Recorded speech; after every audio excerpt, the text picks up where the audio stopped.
Hi, I'm James Schillinglaw, and I'm here aboard MS Trollfjord, a great Hurtigruten ship, and we're on the southern cruise heading from Svalbard to Bergen. And I'm here with Rebecca, who is the expedition leader here, who kind of organizes each and all of our days here, all the expeditions that we get to go on.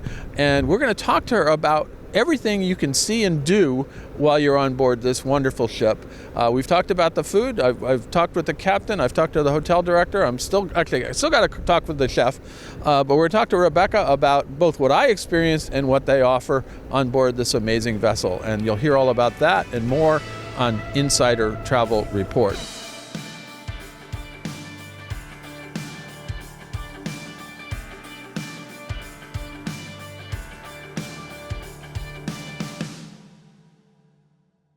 Rebecca, first of all, thank you. We've had a wonderful cruise so far. We've got a couple more days left. We're going to preview some of the stuff that I'm going to do, but let's talk about that. What do you try to deliver here to your guests? What is the experience?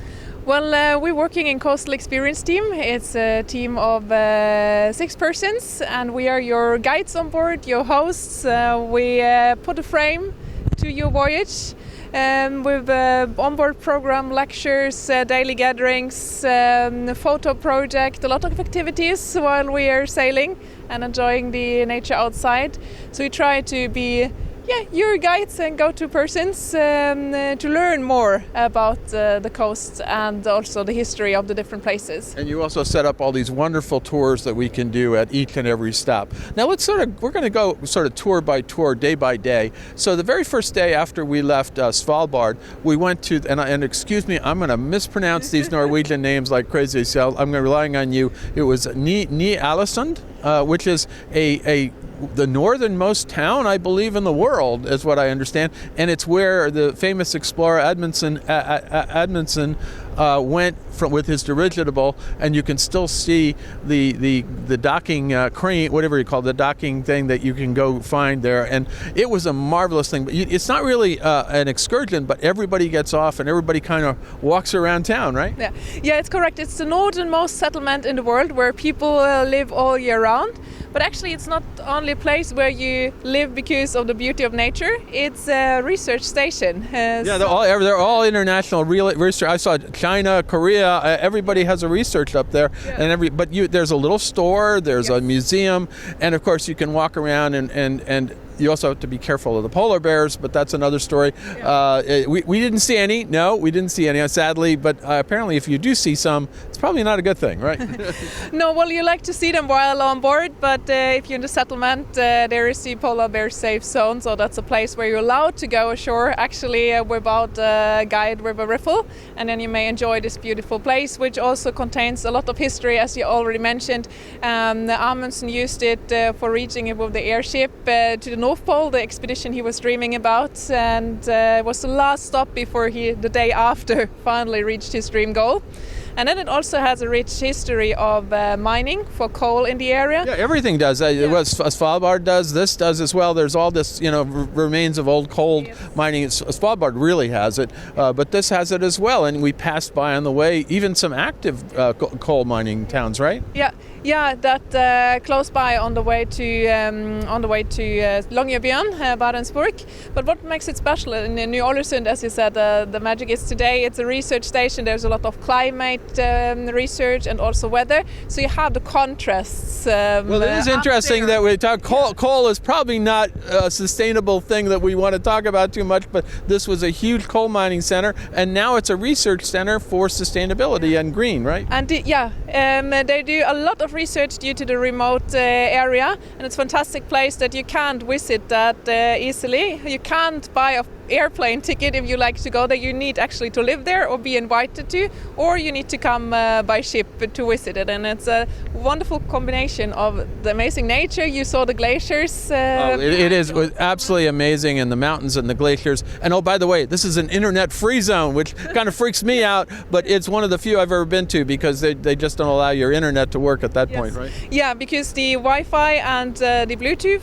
you might have on your phone or other devices, it impacts the research. So the internet connection they have there is only done by on cables by LAN, but this makes it much easier to also be present and to really experience the contrast of the light and the nature and the history you have there, and now today's research. So one of the most amazing places we visited, It was really a great beginning for the whole cruise, and it really was amazing.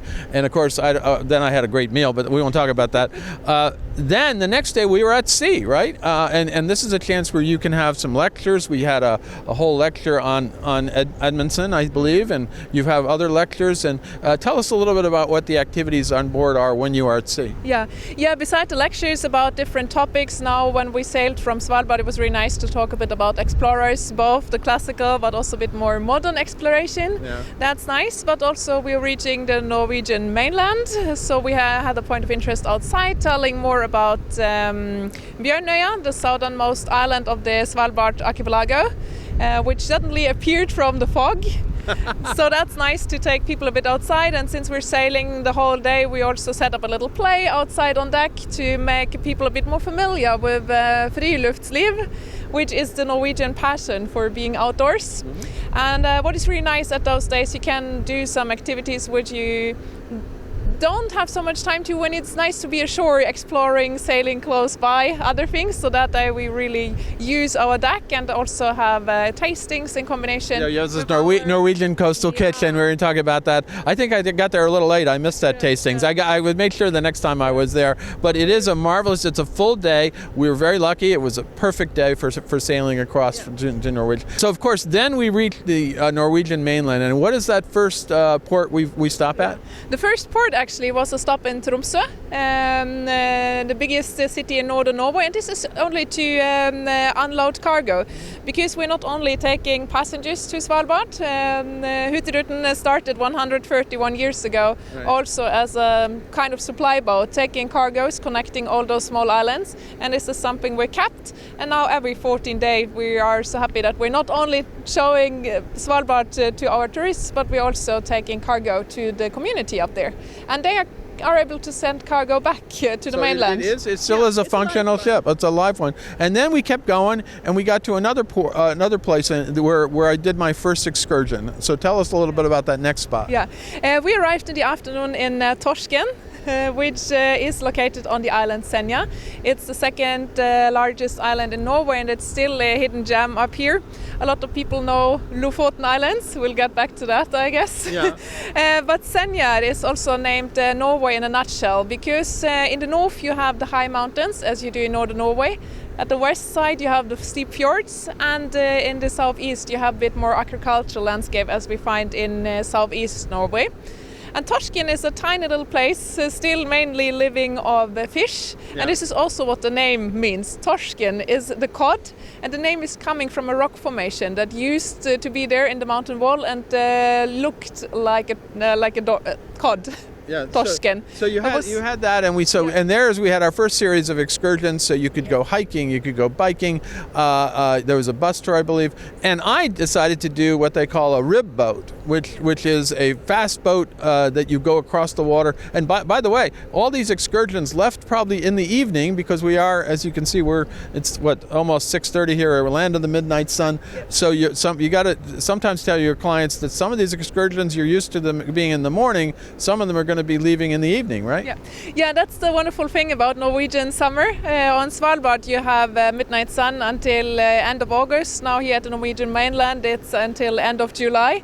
And of course in Norway we use the light hours we have. So sometimes you start early in the morning and sometimes you enjoy the beautiful evening light. And that was what we did, and I had a marvelous time on this rib boat. We were going pretty fast. We went in the fjords there, and then we went out a little bit into the ocean, and then people were saying, that's a little too rough, but it is going pretty fast, and it's a lot of fun, and your guide sort of tells you kind of the history of the place and all the fjords, so that was really a marvelous trip. Yeah, rib boat is always a nice combination of having a bit of action, a bit speed, and then you can slow down behind the small islands and islets and just enjoy the beautiful scenery.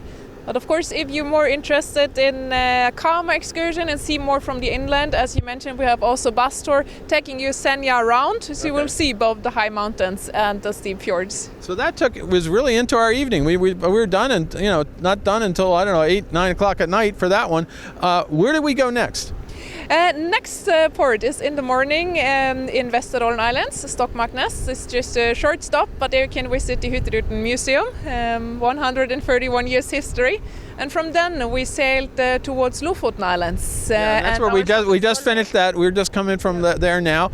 And there you again offer a series of things, biking, hiking, and of course I decided to go kayaking.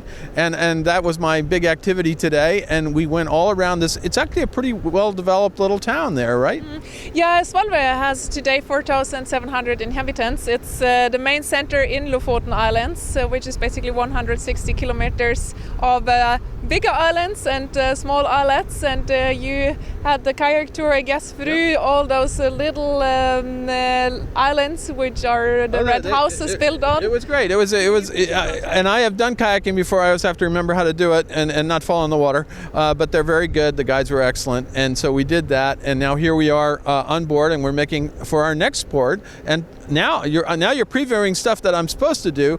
What's the next port? The next port is tomorrow Brønnøysund. This is just below the Arctic Circle, and it's also known as the place in the middle of Norway. It's right between the southernmost point, Lindesnes, and the North Cape, which we have on our northbound voyage. And it's also known for a peninsula with a famous mountain, Hurtigruten, that has a hole through it. And there's of course a scientific explanation for that, which is linked to erosion during the Ice Age and the higher sea level. But it's also a lot of legends and fairy tales around that have shaped the landscape. Okay. And according to the legend, it was a troll's arrow which went through the hat.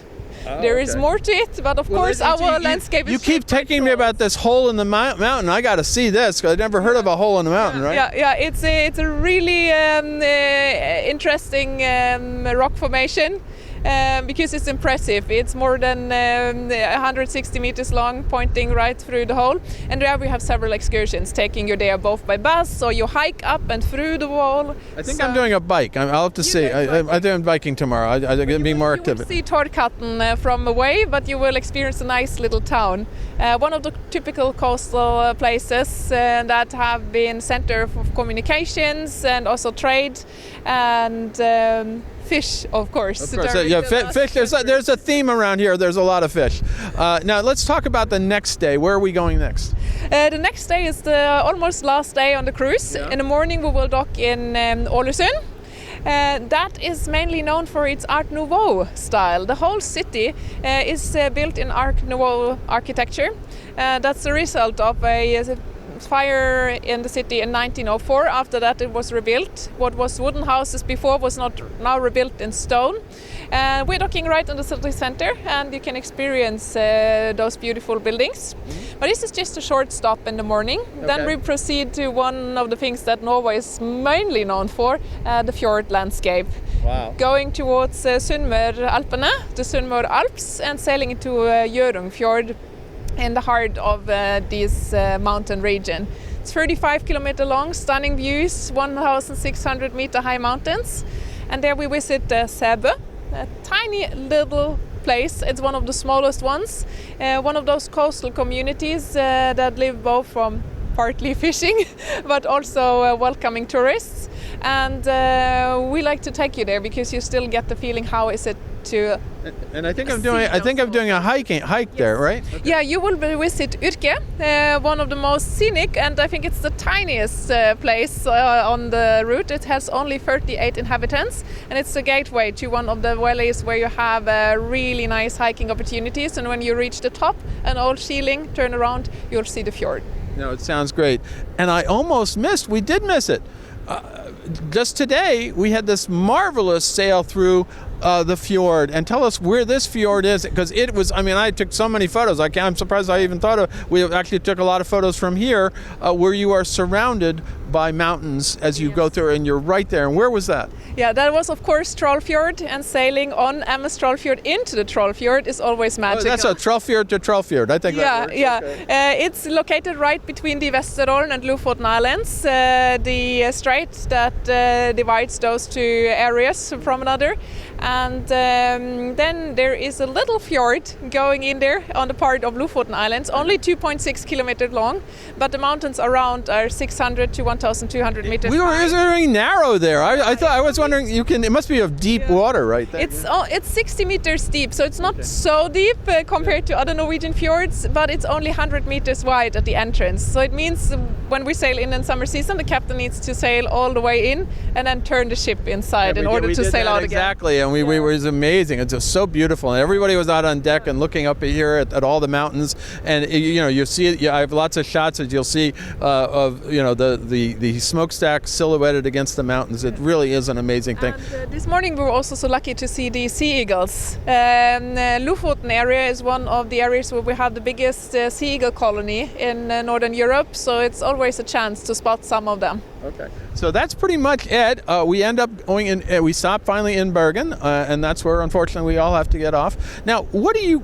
think that guests should come away with on a cruise here? With all the things, you have a lot of activities, but this is also slow travel too. You can actually just spend the days in the lounge, and everybody was. I mean, I've never seen lounges so full with people in their easy chairs looking at the scenery and reading books and things like that, right? Yeah. As you mentioned, it's slow travel, but we're sailing all the time. So you get there, you take your hotel with you, and being so close at nature and see the scenery changing everywhere. And then you have, for example, all the small ports, as you named, Ny-Ålesund, or also Sæbø, where time in a way stands still. Right.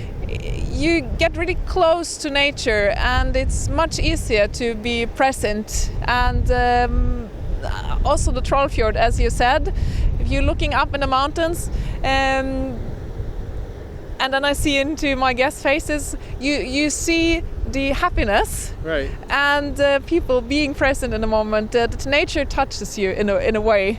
Yeah, makes something with you. It's easier to get away from home and to just be there and see and also feel and taste. You told already about the food, so so the food, you taste food, and you can sit. And if you do this on the 14 days, so you can go up all the way up to Svalbard and then all the way back down. So that's a long, but it is. I can imagine how it is for 14 days. It should be incredibly restful. You can be as active as you want to be.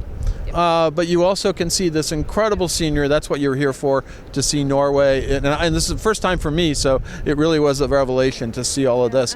Anything else you want to say to our travel advisors out there about how they should think when they're talking about this cruise to their clients? Well, as you mentioned, we have something for everyone. We have in most places bus tours taking you on sightseeing, both in the smaller cities or also nature. We have hiking, all the hav activities, and it's a good way to see the country and its different sites without changing your hotel every day, traveling from A to B.